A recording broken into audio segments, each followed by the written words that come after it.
Hey everybody, welcome back to the DAO and Envelop podcast. I'm your host, Eugene Crypto MC, and today is going to be the founders episode because I'm having Alex Shedogubov.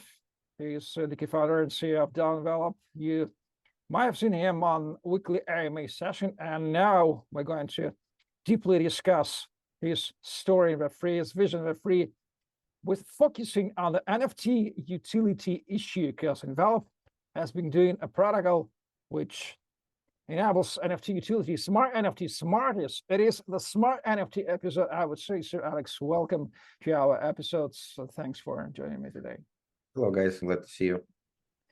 2 years ago, we told about your story in Web3 in Russian version of the podcast. It's time to remind our viewers how you got into Web3 space, what is your story, and how did you come up with Envelop idea, and how did you become a founder of Envelop? Tell us. Yeah, so I came to Web3 a bit strange way because everybody finds it strange because I haven't been used to an IT guy. So I was a kind of government worker, like customs officer in Russian customs for 7 years. And then I swapped to development of application for IoT devices, smartwatches for kids. It was 2016. And then in 2017, I saw lots of info about crypto, and came out with an idea of my first project where I connect my previous experience in logistics, IoT, and blockchain, where we created the project Pax Plus for tracking containers, deviations when it's during the freight, for example, if it's opened or inclined or damaged somehow, all been written into the blockchain, and we created an IoT devices to track all that stuff. But due to the fall of crypto in 2018, we didn't manage to succeed. And also, I should say that in 2017, I got acquainted with Vladimir Popov, aka Menaskop. So I should say that it was truly my way to crypto when I read his first book about ICO. And there I found his phone. Just then, after reading, had a phone call with him to tell the idea of my project. And also, since that, we are in connection, and I have a good friendship relations as well. So due to this book and my continuously talks with Vladimir, I have a kind of plain view on Web3 and its ideology and essence of all that crypto movement, not like just about the hype or what the price of BTC and all that hype stuff. And then even after the fall of crypto during the bear market 2018, I didn't stop making efforts to make projects, as I mentioned, Pax Plus successful, but in 2019, I refused of this idea, but developed new ones about some trade strategies, investment strategies. Also had to be employed like employee in a company while I was failed with my first project. And then in 2020, we understood that the NFT is going to be on a hype, and we need to make a product for that, but not on the hype as it was going about JPEGs, but something functional, smart, and utility. And that's how we came to an idea of Envelop protocol in January 2021. And with first MVP, we came to public on Binance Hackathon in March 2021. So in short, that's the way to Envelop. Well, short story. I'd love to deep dive more into the role of Vladimir Popov, aka Menaskop, who is currently an advisor of Envelop, and he's involved in different projects. From my side, from my point of view, these are more educational projects because it is one of the most ideological guys I've ever met in Web3 segment, especially in Russian-speaking Russian-speaking segment of Web3 industry. Do you remember your first meeting with Menaskop? How did you meet him first? From my side, first I have known him since 2017. First, we started him with recording interviews. Then we first met in Moscow in September on one of events. Then we started with IC workers, so on and so forth. So this meeting was absolutely significant for my involving into industry. And how was your first meeting with him offline? I know that he came to St. Petersburg in 2017. I do remember we met with him there. I also was there at the time. Was it your first time when you met Menaskop in St. Petersburg, and how was it? Yeah, so I don't actually remember if we met in 2017 or 2018 spring. I don't actually remember, but of course it was in St. Petersburg. He was there for the conference, and we met in the lobby of the hotel just to discuss the ideas of the project and just to see each one in real, just to see and understand more detailed each other. And yeah, we described the white paper, the concept. So there were improvements made, and also that helped me to be successful with finding partners from Korea. Then we went to Seoul in 2018, and then signed an agreement with Xbox company. So as we met, we found lots of things aside crypto that made our talks more pleasant. And when you discuss not only business connected things, you find more ways to succeed in even in business if you have the right understanding with the person and the views and other points of view on different things that happen. So it was pleasant talk, and also for me it was the first experience where you meet a person in web. You got lots of talks because we discussed the Pax Plus or web white paper and so on, and then see in real life, it's a strange experience. But now, of course, we got used to it, and as everybody in crypto, so first meetings usually are online, and then you meet these guys all over around the world. So some, especially now when this last year I moved first to Dubai and then to Bali, and here met lots of guys with whom we've been speaking in 1 year, 2 year, or even more, and all these people are real.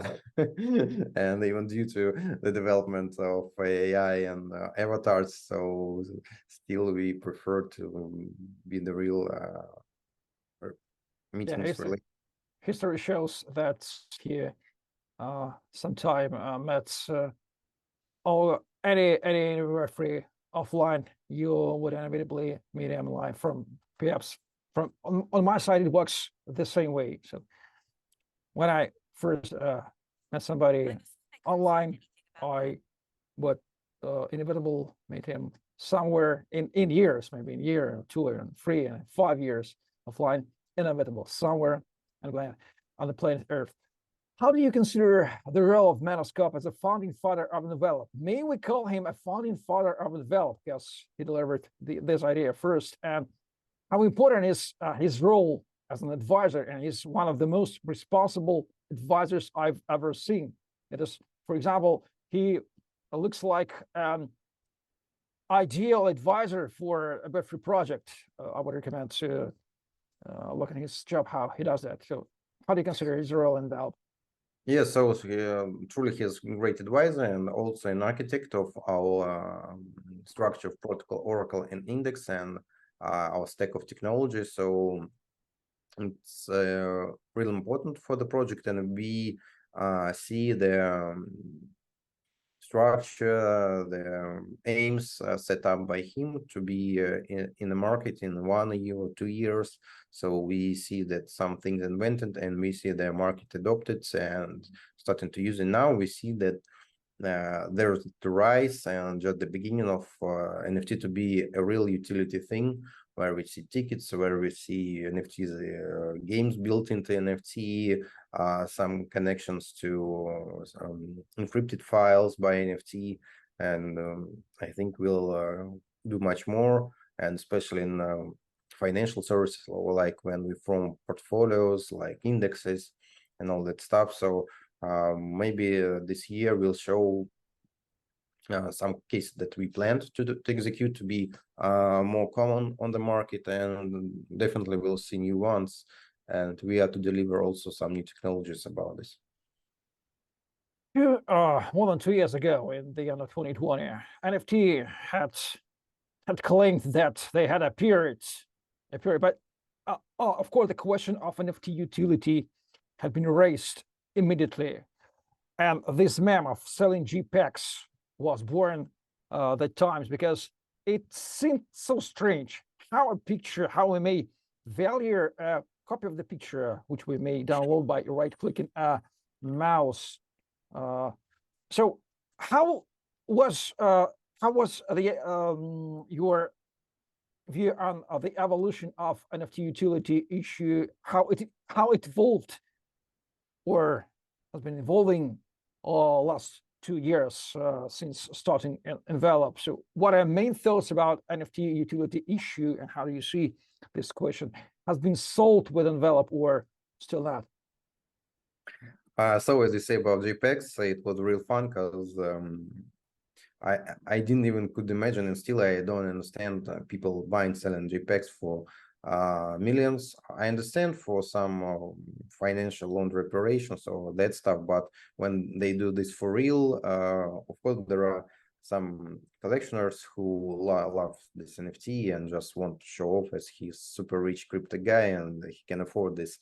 But the ones who want to speculate, or someone who's in hype to buy that stuff, are in danger. And so we decided from the very start that we want to hedge the price of NFT, and we offered our protocol which can do this from the floor price transactionally.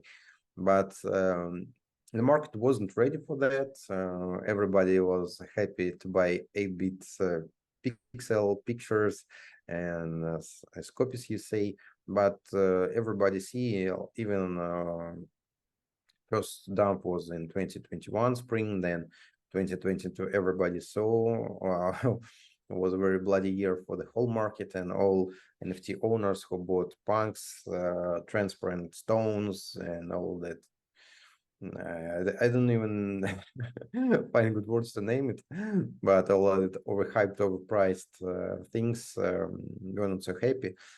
And as utility, I see now that maybe the first kind of mass adoption case is about ticketing.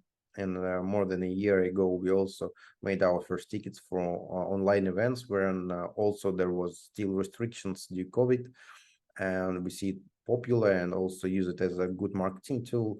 And I think this is the first step. Now we see that there appear projects about financial stuff where they sell also kind of vested allocations, like some other projects that do this, and some do the other way than we do. Also now we know that we can use NFT as a key, transferable key to any files. Also there are projects appear in the market, and in our implementations, the key approach for NFT can be used in cross-chain technology that we offer, and it's bridgeless. And it's important because you just don't hold lots of liquidity on each side of the bridge, but just swap keys, and the liquidity isn't under attack. And even somehow, if it could be hacked in the process of transfer, but the risk is only the transactions that are in the process, but not the whole liquidity, both sides. And other thing I'm sure that will happen this year, it's about rental of NFTs.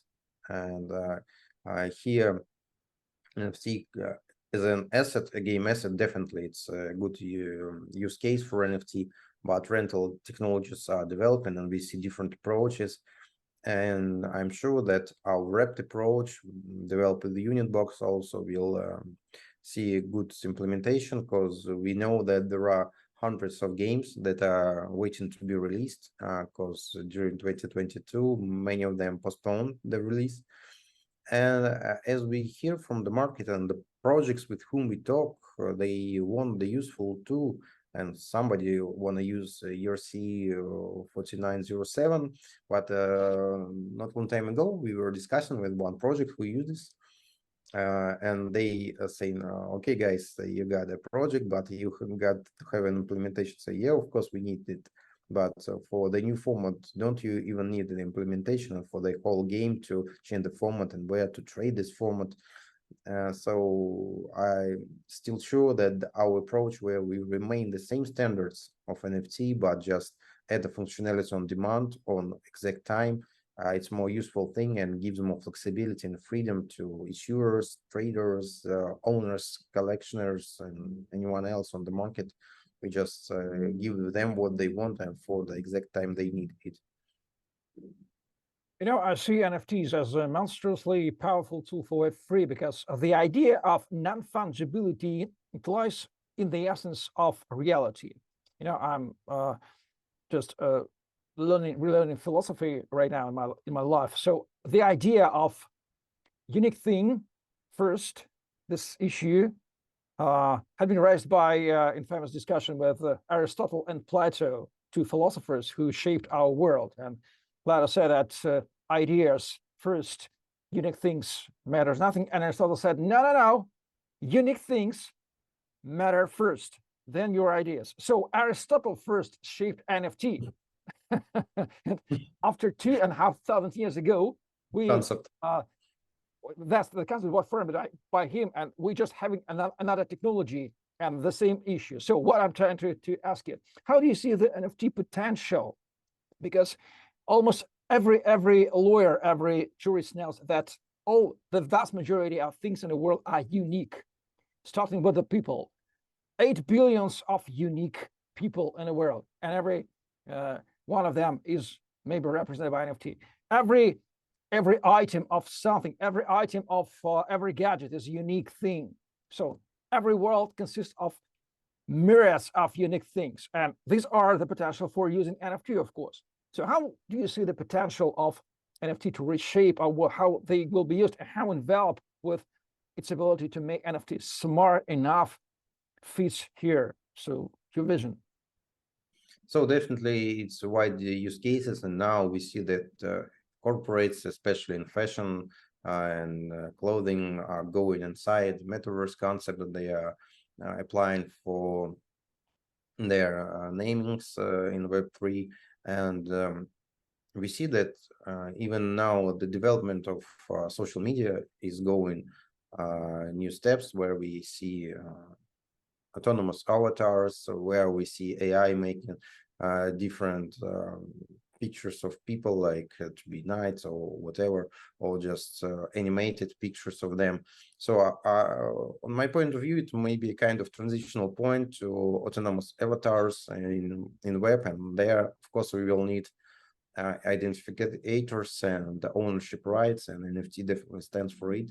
And I think that now just it was like first steps in this movement, and surely we need a change in the mind. For many people, it's hard to not to understand, but to make equal that the real thing and the NFT as a unique thing, because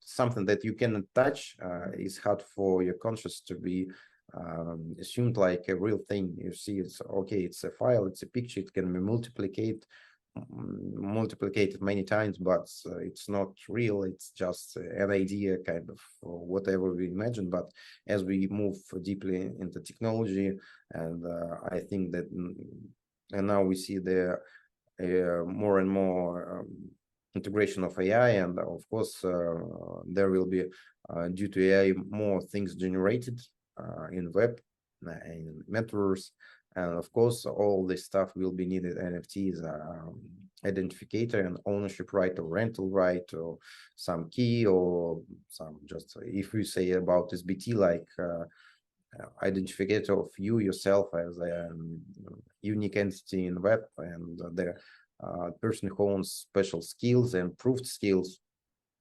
So NFT will be everywhere in web, just as we all get deeper and deeper in all that relations. And of course, it will be kind of mixed reality, not like a exact AR or real reality, but all things mixed. And I think it will be more easier transactional from physical to digital, from digital to physical, and as they use the term phygital, also wonderful thing when we, for example, got a real asset in a life, and also we can have a copy in NFT or the other way, or when we got NFTs. I think that somehow when we have more developed 3D printing technologies, we'll have the possibilities to make things come from digital to real world. So to build all that like recycling stuff. Why? Yeah, I am a firm believer that we have already got all the technologies for creating sort of Web3 economics, because every technology is available, and we may represent any unique asset or fungible assets straight out. So all the tools are ready. But I became quite skeptical about the idea of mass adoption of crypto. I do remember that all my 5 or up to 6 years of staying in industry, we have been obsessed with this idea of mass adoption will come, mass adoption will come, of course. Now, I am not so sure. I'm quite skeptical. I don't believe in mass adoption of crypto. I will understand. I will explain why. Not due to technical difficulties, UI, UX, but due to nature irresponsibility of people. People seek to somebody up there whom they may deliver the responsibility for their life and their money. In their lives, they seek for governments, and their money they seek for banks. And crypto is built on another philosophy, on the quite opposite philosophy. You are taking responsibility for your money. You are keeping your private keys. And if you are breaking this rule, you will have such a cases like FTX, Celsius, and so on and so forth, these big, fraudulent, centralized giants. That's why the vast majority of people are not ready to take their responsibility. They are searching for another crypto bank in the industry. That's why we do have such crypto banks, and that's why we have the continuous failures. What are your thoughts on adoption of crypto? Will we see mass adoption? Will it not be mass or not mass? So give us your vision in 5-10 years. How many percentage of the world population will be using crypto directly or indirectly?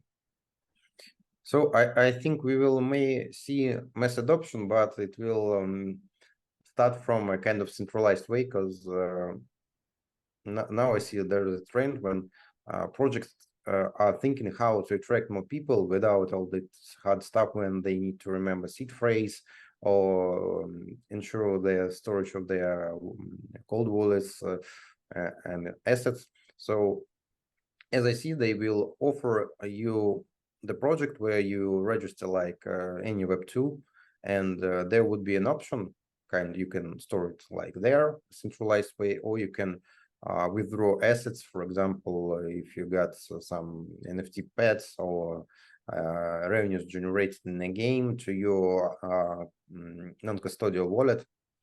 And I don't think that the percentage of the people who will use more complicated and more safe way, as it should be in Web3, will use it.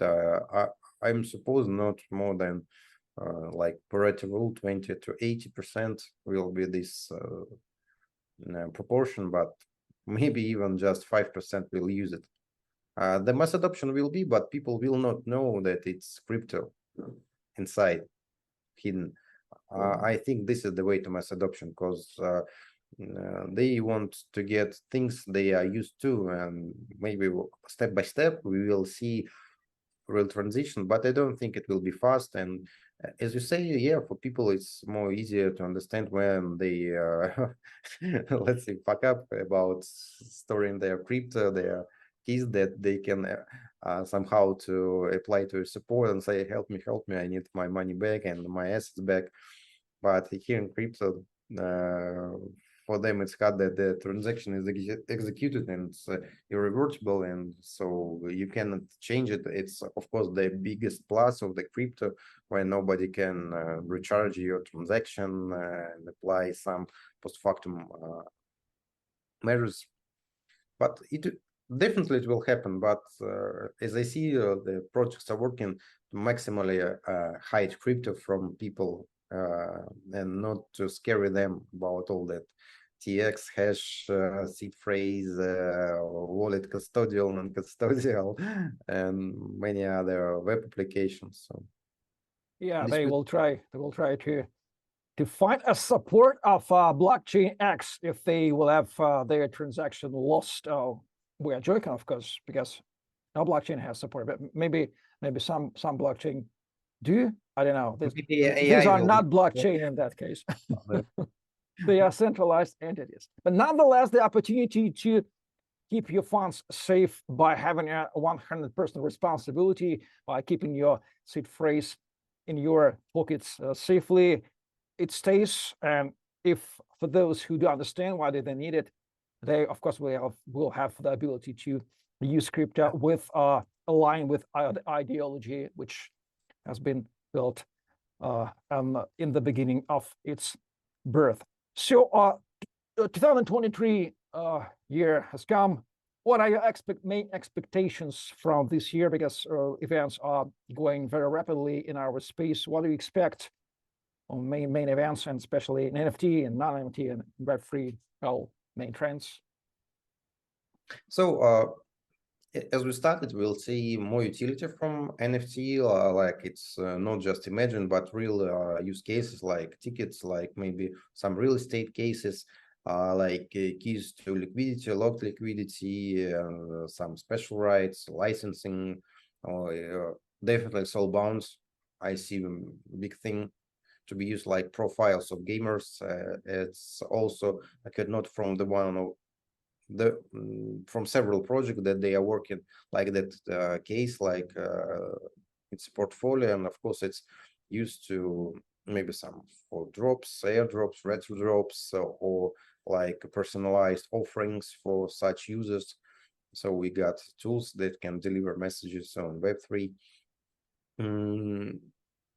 This will be, and also I'm sure that we'll see DeFi widely using NFT, all that features like now even Uniswap is using it from version 3, and I'm sure that there will appear more and more tools where we can, for example, set up exact management rules of our liquidity and be sure that we can take it out anytime, and all that is written in the code. And as we like, the code is the law, and it will be more transparent and safe this year. Well, let's not forget that nonetheless, talking about technologies, Web3 is about people, because economics is made with people. People interact one with each other. And finally, I would love to ask you about people and Web3. Less than 1% of the world population now in Web3, and your personal story, you came into Web3 from the government official position, from the custom officer to Web3. It seems absolutely delightful for me, very strange, but nonetheless, you had, perhaps from my side, you had strong foundations to do that. Maybe somebody of government officials, of custom workers, or I don't know, anywhere watching us right now and think, how should I switch to Web3? I am working on the government plant or some manufacturer or in a shop, and even not in the Web2, in traditional economy. Should I watch into this strange Web3, and why? How would you recommend to look into Web3 for Web2 people, or even non-Web2 people, for people who do understand what is the computer, what is notebook or smartphone, who do understand what is internet? Should they look into Web3 realm, and why? So definitely they have to look and to have more flexibility in the changing world, and have not to be so binded to a place where they work, for example, like if it's an office or any government service, because to be easier for them to transfer them from one country to another and not losing their job not losing their project. And also in Web3, I'm sure that there is a belief that you gotta be a coding guy, knowing all about encryption and all that, but there are lots of things to do to create in social media, and I think there will appear a kind of analog of current bloggers where we will see decentralized social media, and everybody can find what they want to do there, what they like to do there, and have a good benefit from this. And I should say that even now, what happened in this world, there are a lot of things questionable about USDT, but I think for most majority of the people, USDT will be the way to the crypto and Web3. And even from this year, I know the cases when I was called by my friend from school, and she asked me to explain her mother how to use USDT, how to buy it, because they had a problem to transfer it out of Russia, because and she said that she couldn't even imagine that her mother, as a pediatrist with a big practice of 20 years, will need to find out how to use USDT, how to send USDT, how to buy USDT for cash, for or bank transfer, and how to use it. So that's it. And even if you will not count Web3, you will be forced to come to this to find even such a simplest tool. And we see that cross-border transfers, it's now the most kind of, as we're saying about mass adoption, this is the first mass adoption, and we see that it's widely used. So, and just people come to these fields where they use USDT to transfers to, and in Asia especially, it's a good way to run out of local currencies to a more stable one. And then I hope that many people will think, okay, I got this USDT, what can I do with it? Maybe there is something more than just holding it like dollars. And even if it will be 1 to 5% of this majority who started using stables this year, I think it will be great flow in all Web3 community and creator community. So it will really benefit. And any use case of crypto is a good use case. Whatever, if it's questionable, non-questionable asset, but people start thinking about it. But of course, they need to be attentive, not just to be in a rush that, okay, like we usually have a question from people who are not in crypto. Tell me, how can I make 10x, 2x in a month? Just a simple way where I need to invest and or buy. I say, no, guy, you better do it yourself. And if you want to make easy money here, you better get rid of this idea and to try to cool down and come to 6 months or 1 year after. Well, I think we have sort of existential conflict here in every head of every man on the planet Earth. So despite of that, people afraid new things and new technologies, they do not trust them. It was with the internet, the television, radio. It was always in history. But nonetheless, the understanding of its value, using value, wins in the end, because crypto gives us freedom in having, possessing, and moving our own funds, regardless of any middleman. Maybe now this value is not so obvious for everybody, maybe just because of we have discussed about the responsibility question, but nonetheless, it is absolutely convenient. Everybody understands how convenient it is to speak with anybody on the planet Earth via Skype, for example. Any old man understands how easy and convenient to speak with their children or grandchildren via Viber, Skype, and or Zoom. So the same thing with crypto, with the moving of value. That's my point of view. Finally, Alex, how easy is to stay connected with you? How to find you if somebody want to try Envelop solution for the NFT use cases? Where to find, how to follow, and connection to you. So on envelop.is, there are all our media contacts. So feel free if you want to use like Telegram, Twitter, maybe Instagram, or even Facebook. So we are there on Discord. Contact as comfortable for you. Maybe under this video you can write in the comments and maybe some leave you some contact data so we can discuss afterwards the things that you are anxious about. So feel free to do it.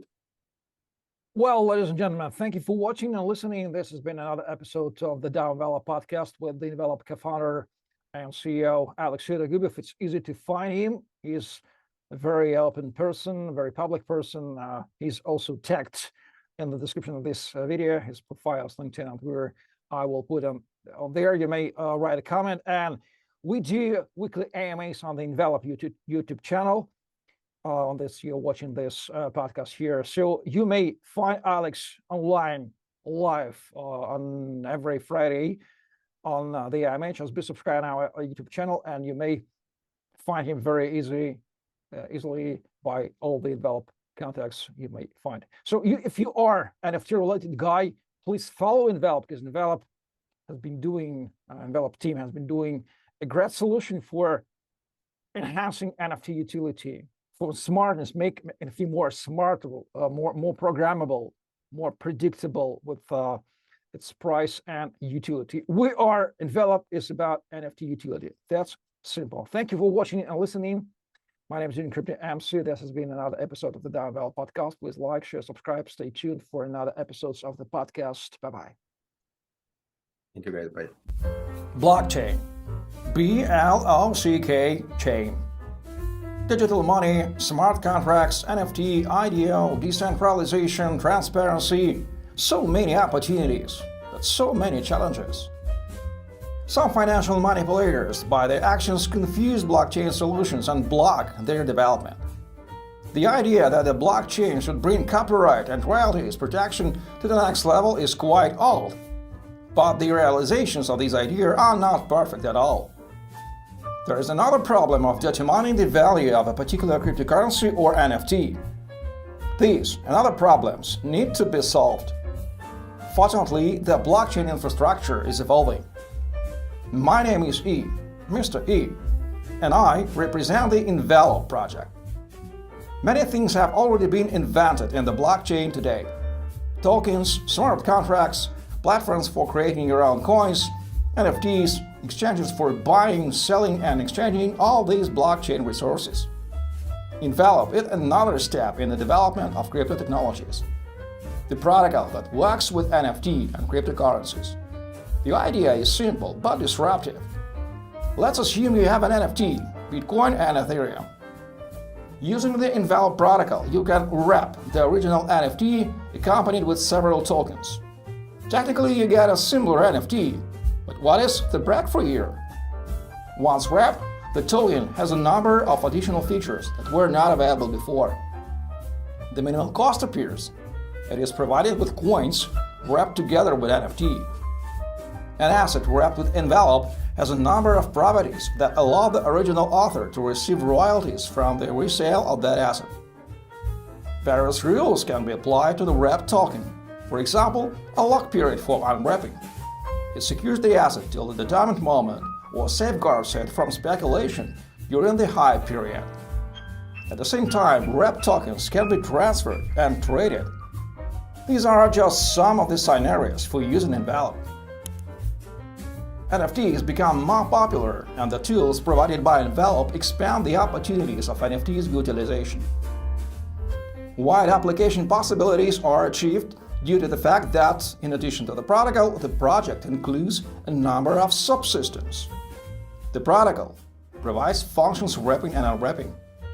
Oracle mechanics provides asset valuation using analytical algorithms. Index provides a summary assessment of several NFT assets with the common criteria. The project has its own token, which connects all elements of the system. Altogether, this is Envelop, a tool in the blockchain world for building modern and secure systems in various fields. Find more info about the project on the website. Envelop. Make your NFT valuable. Just practical, no hype.